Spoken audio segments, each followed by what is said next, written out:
Damon Williams is a smart bet for the Heisman.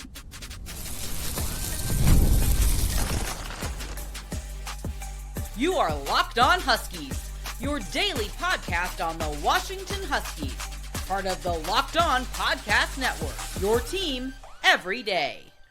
Welcome back into another edition of the Locked On Huskies podcast. I'm Tomashoff. That's Lars Hanson. He's site editor with Athlon Sports' Inside the Huskies.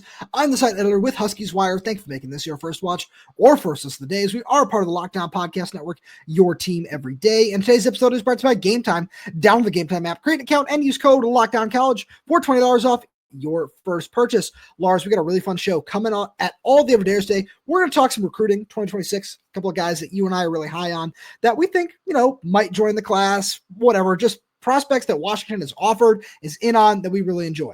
We're going to have a really fun conversation surrounding outside linebackers coach Aaron Van Horn and who might actually play that position, because we're going to see some shuffling just in terms of Ryan Walters' scheme, which we've talked about, and just the way the different positions and the guys at the group, just in that group, will pan out. Some of them might move inside. Some of them might stay an outside linebacker.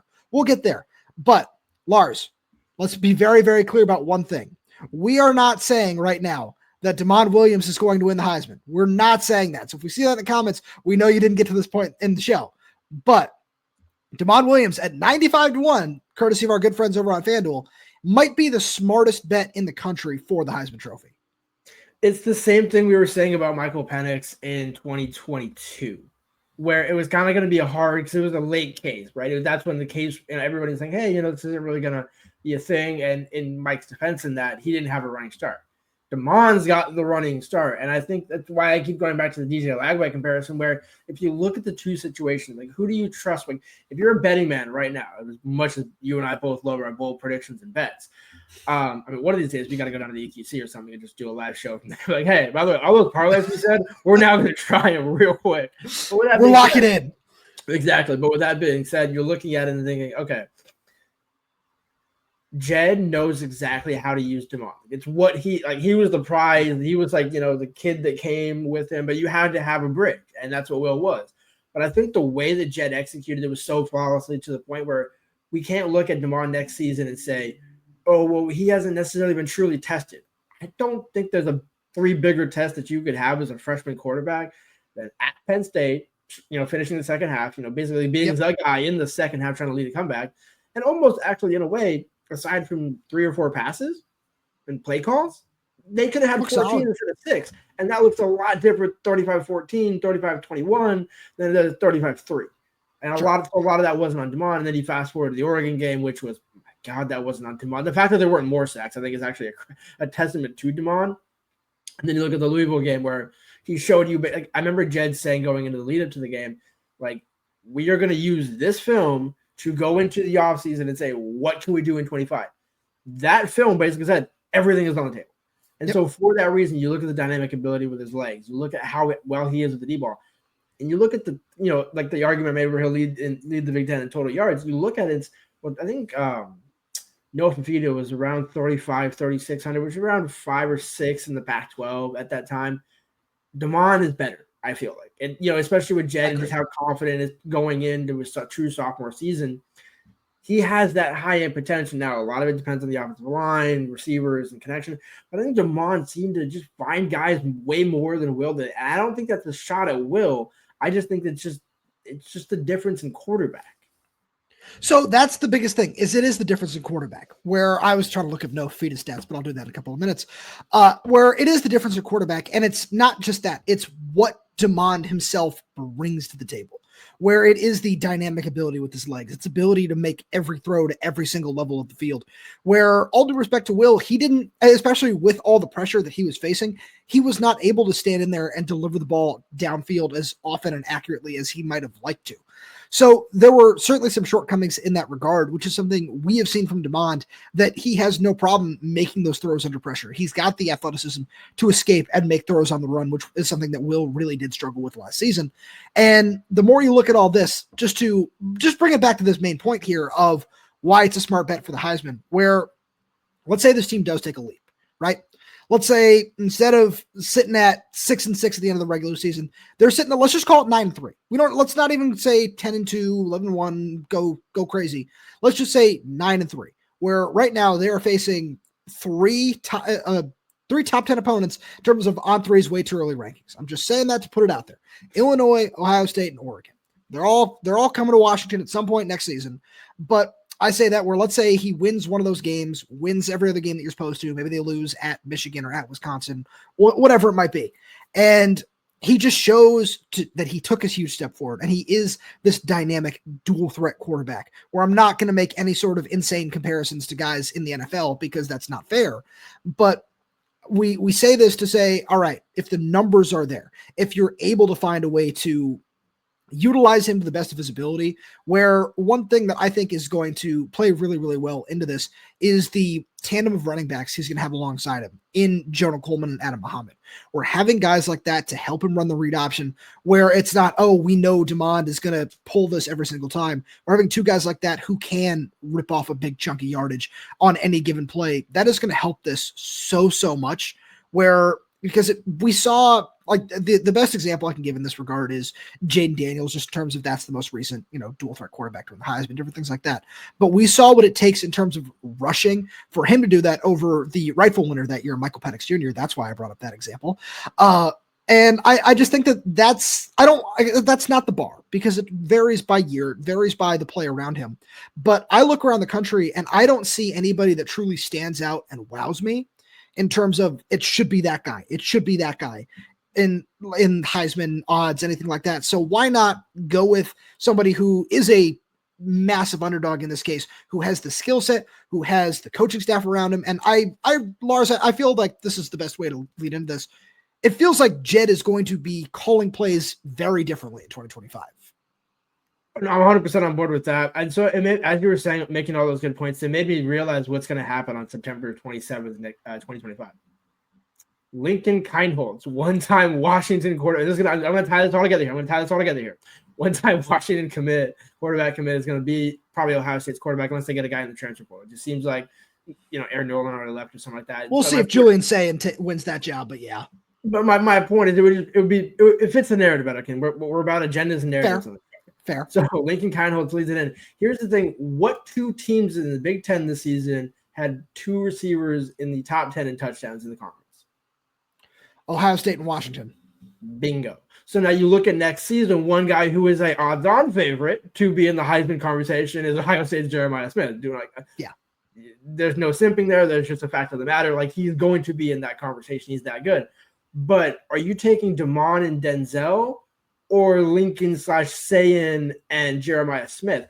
Plus the fact, and this is where it gets really interesting, that second receiver, is it Rashid Williams or is it Omari Evans? Is it a veteran or is it a, Audrey Harris, somebody else that you're trying to emerge? Because I think Damon's going to be able to find the touchdowns. I just don't know aside. You can have like 12 for Denzel, but if Denzel's doubled or tripled every game, then you're going to have to find it from somebody else. You have to piecemeal it. There's a lot of options, but there's going to be a lot of 2 and 3 and 4 guys.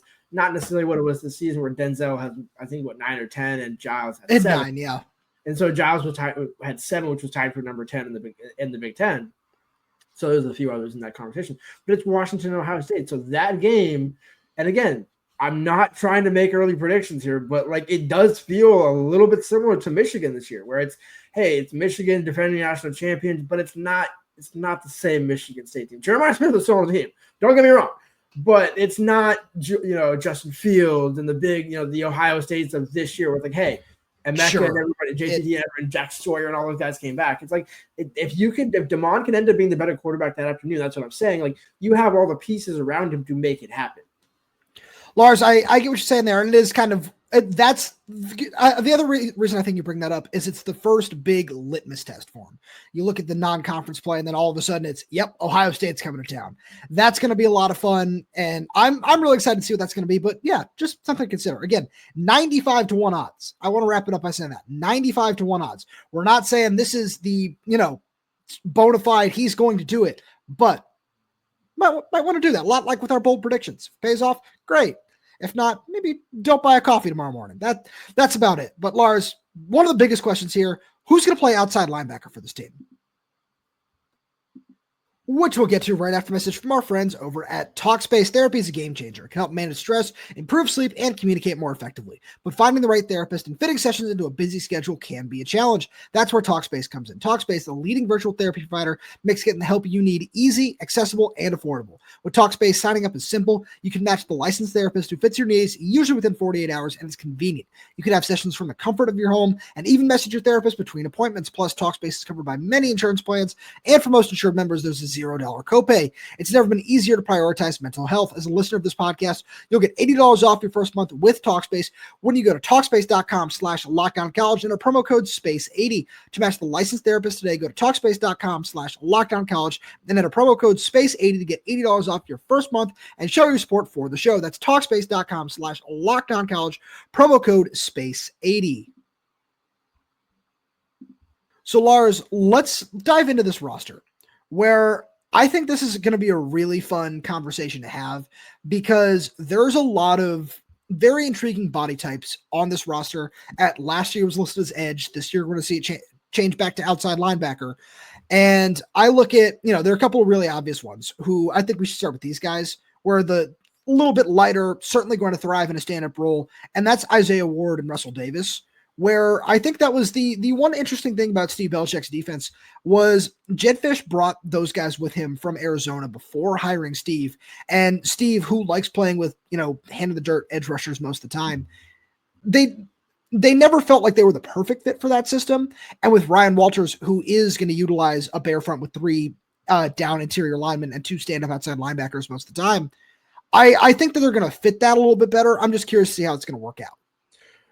No, I agree. Well, it's also that kind of another position where you're looking at Russell Davis coming off of an injury. Doesn't seem like it's going to be anything that impacts him into the season, but it's one of those things where, especially where we saw the last spring, where if Ryan Walters can install that scheme and get a little more of a head start, where you're not adding a bunch of guys in the portal in May and June, and then you're kind of trying to piece it back together in August.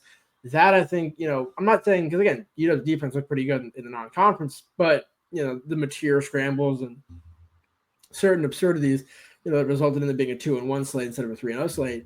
Think about, those early reps and those 15 practices. If Russell Davis is able to either be full go or at least get half, just be acquainted with that system. Because, again, that was where we're talking about. He had 3 sacks against UCLA, but then there wasn't a ton after that. And that was a guy where we both thought pre-injury, like, hey, this could be a significant piece. And I still think he can be, but getting those reps in practice and just getting a head start, I think in spring camp will show kind of where he's at of the process. And not to say that if he has to wait until fall camp, that would set him back at all, but it would help the implementation of the scheme, because then you can look and say, oh, now we know what the freshman veteran rolling early can do. We know what the veterans can do. And I think the other one that is, an interesting option there is, what you're going to get from Isaiah Ward. Do you consider Zach Durfee an outside linebacker or a defensive end?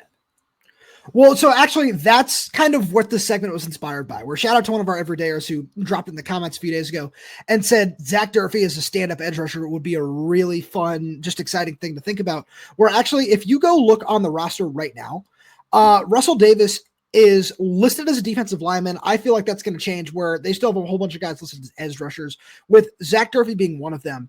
And I think that's just a really interesting part of this conversation, because Durfee as a stand-up edge outside linebacker type at his size, where he doesn't have the same sort of length that he does, but it reminds me a lot of how Joe Tryon was utilized during his time at Washington, where they just kind of said, yeah, this is what you're going to do. We know your main thing is rush the passer. Let's see you go do it. I think Durfee's a little bit better of a run defender than Tryon was, but Joe Tryon is like, he's a first-round pass rusher. I'm not going to compare the two in that regard at this point in time. But I look at this and I say, I think Zach Durfee with his hand in the dirt might still be interesting as, sort of a tweener 3-4 defensive end, where I don't think he's got the size, just like physically, where he's listed at 256. And I don't think they want to bulk him up, get him any bigger than that, because it kind of leads into the 2 main guys where I don't know about you, but I think Jacob Lane is going to end up in this outside linebacker conversation. But the guys that really this discussion revolves around are Tai Uyunglele and Deshaun Lynch, where both of them are listed as defensive linemen on the roster right now.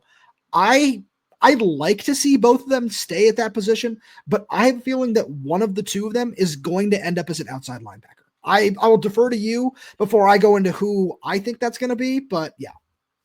Deshaun Lynch, for the reason of that one practice, I think it was last fall camp where he ended up chasing, I forgot who it was. I don't think it was DeMond.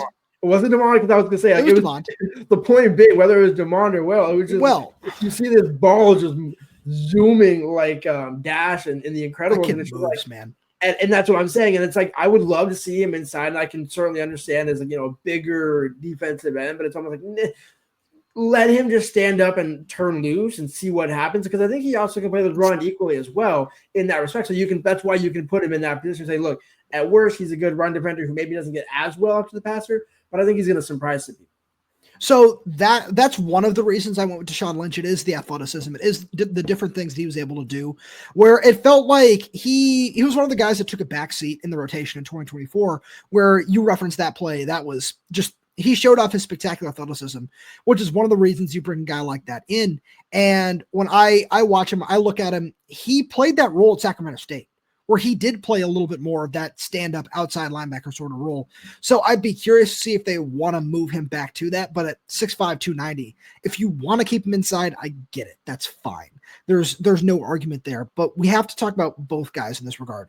Because with TI Uma-Cais, I like him in that role I just described it for Zach Durfee, that 3-4 defensive end sort of position, where it also just brings up an interesting conversation to see how this is. And this is something we won't know until spring practice, but it's something we saw a little bit from Steve Belichick's defense last fall, is moving Javon Parker around all over the formation, where I bring that up as the reference where, let's see if we see that. Will Bryce Butler, will Olinius Davis, will some of these guys just kind of stay on the interior? Are they going to move a little bit further outside at different points in time? Where I bring that up in reference to TI, where he's got that versatility, the flexibility, and the size to come down a little bit farther. But the main reason that you brought him onto this team, Lars, it's exactly what you're talking about with Deshaun Lynch. That's a super physical edge setting sort of guy against the run. And another name that I kind of wanted to throw in that similar mode is maybe Ontario Thompson, where I know we talked about him on the defensive line show. And I think, again, more so a guy listed as a defensive lineman, but a similar 6'3", 293 frame, showed some versatility and athleticism on special teams. So that seems like a guy where Ryan Walters will share the Steve Belichick mantra of, we're just trying to get the best 11 guys on the field. And I think that's a good problem to be in, where, like you mentioned, you can maybe move some bigger athletic guys inside and put some big, other guys outside. And I think it's a good problem to have. The one that I think probably surprised both of us last season, and not necessarily that we didn't think he was good, but just the amount of reps that he got was Jacob Lane. That's another guy where you're looking at it thinking, okay, well, they brought him in on the NASCAR third down package in 24 or 23. It seemed like a little bit of a tweener in 24, which, again, and you're looking for the guys, and NFL teams will tell you this as well, the guys who you don't have to sub out, whether it's a run where you're fitting the run or the pass in a 5 or 4 down front, maybe even a 3 down front, but more so a 4 and 5, where you, no matter where you line him up, he can either get after it and push the pocket inside, or bring some pressure on the edges. But I don't think that's so much of a Jacob Lane thing where you talk about that being a guy to sub out, because you reference his usage in 2023, that was on the interior, and then we saw him move more just strictly to the outside in 2024. And I think we're going to continue to see that in 2025, where that was just a deep rotation. Lars, we talked about it the other day with Lance Holtzclaw's departure for Utah. Like, the 3 guys left that room, Jaden Wayne, Lance Holtzclaw, and Maurice Himes. We saw all those guys depart and go elsewhere because the snaps weren't there. So I think that's one thing, in 2024, now that Voit Tanufi is gone, especially, that there's more of an opportunity for somebody like Jacob Lane to earn a bigger role at that position. And I'm curious to see how it's going to work out, because, we talk about guys like Zach Durfee and Jacob Lane, and their body types are so different than the super long, just way a little more bendy, where they do different things really well in Isaiah Ward and Russell Davis, where you just look at those body types. They're just so much more slender than just the way Zach Durfee and Jacob Lane are built. And I'm curious to see how those guys are going to mesh, because I think we'll see one of each of them on each side of the line, where it might be a pairing of, as we saw last year, of Isaiah Ward and Zach Durfee, and then behind him is Russell Davis and Jacob Lane. And I think either way, whichever way it falls, the point that we're talking about, which we weren't necessarily in the same position last year, is you have the plethora of bodies where you got a Jaden Wade in the spring period. You got it, after the fact. It was you're adding all these guys before fall camp. Now you have them returning with a year under Jedd Fisch's scheme and the weight program and all that. You're implementing a slightly different defense, but it's not necessarily like one where it's like, oh, we need to go get the bodies. No, that's what you did in January with Simone Peppa and the interior guys. Now you have the edge guys from last season that are now going to be healthy. Pair that together with the right defensive coordinator, you could actually have something. Absolutely. And as we move forward into spring practice, Lars, that's going to be something that I'm really curious about.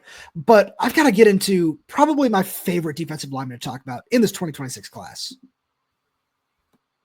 Right after a message from our friends over at Game Time. Attending NFL playoff games is an experience like no other. The energy, the excitement, and the connection with other fans are unmatched. I remember the thrill of seeing my favorite team clinch a playoff win live. It's a memory I'll never forget. This year, Game Time makes it even easier to create those unforgettable moments with their new feature, Game Time Picks. It feels like the flip to show you only the best deals on great seats so you can focus on what matters, being there. I use Game Time Picks to grab tickets for an upcoming playoff game, and it couldn't have been easier. I found a super deal that gave me incredible value for amazing seats, and I could even preview the view from my seat before buying. The all-in pricing is a game changer. No surprise fees to check out. Plus, knowing my tickets are backed by the Game Time guarantee gives me complete peace of mind. And there's so many great things. I love the seat views personally, where I'm going to use that so much during baseball season. I love getting every different seat in the venue, all the different views. It's going to be so much fun. You can take the guesswork out of buying tickets with Game Time. Download the Game Time app, create an account, and use code LOCKEDONCollege for $20 off your first purchase. Terms apply. Again, create an account and redeem code LOCKEDONCOLLEGE for $20 off. Download Game Time today. Last minute tickets, lowest prices guaranteed. Lars, we're going to spend a lot of time over the next couple of months talking about the class of 2026 and what that could look like.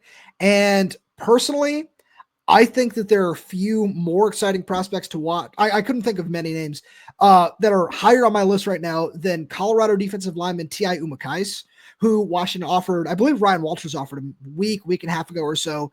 He's ranked as the number 36 defensive lineman in the country on 247 Sports, 6'3", around 310 pounds, something like that. But I watched this guy. One thing that I wrote about over on Huskies Wire, he's in the top 6 for defensive tackles west of Texas. Which is becoming increasingly harder to find, and one of 3 that is not committed to Oregon right now. So you and I have talked about Bob Mugtalo, who is somebody who we're still really interested in, is one of those Oregon commits. But I look at TI Uma-Cais and the hand usage, the power, the pass rush plan that he has as a junior in high school is really, really impressive. And you combine that with the physicality. I just look at him and I say, that's a Big Ten defensive tackle. So you're going to love this. So when I got to talk to him, I asked him a bunch of questions about his game and stuff like that. And we ended up, I asked him, what do you know about Washington? What's your general idea? And I'm going to bring this full circle. But first words out of his mouth, one of your favorite players of mine as well, Vita Vea. Like Vita Vea is my favorite player. And you turn on the tape, and I remember, I told him, I was like, I thought you were like, he has 180 tackles, I think 6.5 tackles for loss, handful of sacks, like just a mauler in terms of on the interior. You can also get up to the passer, so it's not just a big body, because I think he's 6 foot 300 pounds is what he told me. So in that similar mold of Simone Peppa, but a little bit lighter, but not a massive amount. He's not a little inside Hollywood with 340, but he's still got the athleticism which you're looking for to be a disruptor. But it's one of those where you look at him on tape and it's almost like, man, the impact he's made. I thought he was a late 2025. I thought this was like, hey, you found a guy in the 25 class, want to make a late swap, whatever you want to call it. And then it's like, oh no, so you're a 26 guy. This ended up being a happenstance offer, coincidentally, as it turned out. Not that they weren't on his radar, but he hadn't heard from him. He hadn't heard from Washington before the offer, and Ryan Walters didn't offer him in his time at Purdue. They were actually there to watch his quarterback, who's a 3-star quarterback in his own right in the 2026 class. His first name is Brady. It looks like Vodicka, and I'm not. It's Vodicka is the name out of Cherry Creek. So literally that's his name. But Ryan Walters was there to look at the quarterback, and his coach is like, hey, like you might also want to take a look at this defensive lineman. Ti comes out, meets him, and he's like, no, he's a great guy. So now I got to do my research. But he small indications are it's a little bit of a catch-up game. Texas definitely is an early top player for him in that respect. But I think Washington will probably get a visit out of him, whether it's unofficial or official. I'd be, because kids can take as many unofficials as they want now. So it used to be the case of, well, you only get 5. So which are the 5 schools that are going to be lucky enough to get you? And now it's like, hey, what's your first 5, second 5, third 5, Sure. fourth 5? Because he has almost 2 dozen offers. So I think it's over. You said over 2 dozen at this point in time. Almost. Yeah, almost 2 dozen. Okay, yeah, I was looking at the 247 page. Just wanted to look at a couple of the other suitors because Texas is the one that jumped out to me, which is it's always nice to see that. But I just want to make sure we talk about a couple other guys because that's one who I'm really interested in. A guy you've mentioned to me a couple of times is Celesi Moa from Utah, where I reference that name because I want to make sure that he got mentioned here because that's not the name I'm going to talk about. The guy that I want to talk about is Davon Benjamin from Oaks Christian in Southern California. Watching that kid's film is so much fun, where the more you watch him, when you watch his film, you say, oh, wow, this is a really fun safety. He's run the ball a lot. And then you do a little bit more research, you read into him, and he's playing safety at Oaks Christian because that coaching staff said, we need to find ways to keep this guy around the ball. Where you look at it and you listen to the way he talks about a lot of his top schools, he's probably going to move to cornerback at the college level. And John Richardson has been dead set on bringing in a top-tier cornerback since he got to Washington. Washington's in his top 8, and I love the film. I love everything he does. He's a really fluid mover on the outside. And this is the kind of guy that I say Washington needs to find a way to close on because I look around and his top 8, it is what it is. It's USC, it's Oregon, I think Miami's in there. It's all the schools that you'd expect for a top 50 overall prospect. And this is one of those guys that John Richardson needs to find a way to close on because we've seen him get pretty close, but he hasn't sealed the deal on that truly top-end elite corner in terms of the rankings, where you and I, in terms of the film and everything else, believe Dylan Robinson is going to be that guy. But it was also, hey, are you going to get Dylan Robinson and add Dijon Lee last year? He was pushing really hard for RJ Sermons in this class, but he committed to USC. So he's there and he just needs to find a way to step over the finish line. And you'd like to hope that he could do that with Davon Benjamin. And especially a kid from Southern California, where we talk about other positions, maybe you have to go across the country, look at a safety in, North Carolina or, defensive lineman or wherever. California is low-key your backyard. It's more of your backyard than USC. And I know that not in proximity, but in terms of the guys, USC has not had a massive amount of success recruiting Southern California. They've kind of gotten, hit or miss better in terms of certain guys, and RJ Sermons to be, one guy that ended up choosing to stay home. And there was a few others in the 25 class. Yeah, they got Hassan Longstreet late in that process. Right. And that was also who was the quarterback that flipped away. It was Julian Lewis. Oh, Juju Lewis, yeah. Right. And so anyways, point being, like, if you're Washington, this is why you went out and got to Dacario, because you can say, look, these are the 2 guys that I got at Arizona. They came to Washington with me. We won't say that they came apart, in terms of year staggered progression, because, man, if Dacario came last year, I think this selling point for Jay Rich becomes a lot easier. Whereas, you can say, hey, look what I did with that, but now he decided to transfer and go to a different school. You don't want to use another school and say, hey, this kid is now there. You want to be able to sell what you've been able to do. And this is a guy where, you look at his top 8, and I think, you said Georgia was on there, right? Or Georgia or Miami? Yeah. That Georgia is the one that I will forever, like Kirby, 100%. Like that's the one where because Miami, I think you can outduel. There's a few others on that list. USC, I think, especially with Taylor Mays, you can also outduel. Where how Taylor Mays wasn't made a full-time assistant will baffle me. I know a couple of the USC players have been surprised at that as well. And it's like, well, that's why Jedd hired him. Go take advantage of that Southern California recruiting tie that you got to know in USC and, being from the state of Washington. Hey, I played in the state of Washington. Yeah, I went to USC, but Jedd's got it going right here at USC. I worked with Lincoln Brownlee, and now I'm working with Jedd. I chose to work with Jedd. Like, these are all sells that the coaching staff can use. And I think at the end of the day, that's one of those guys that you have to go and get.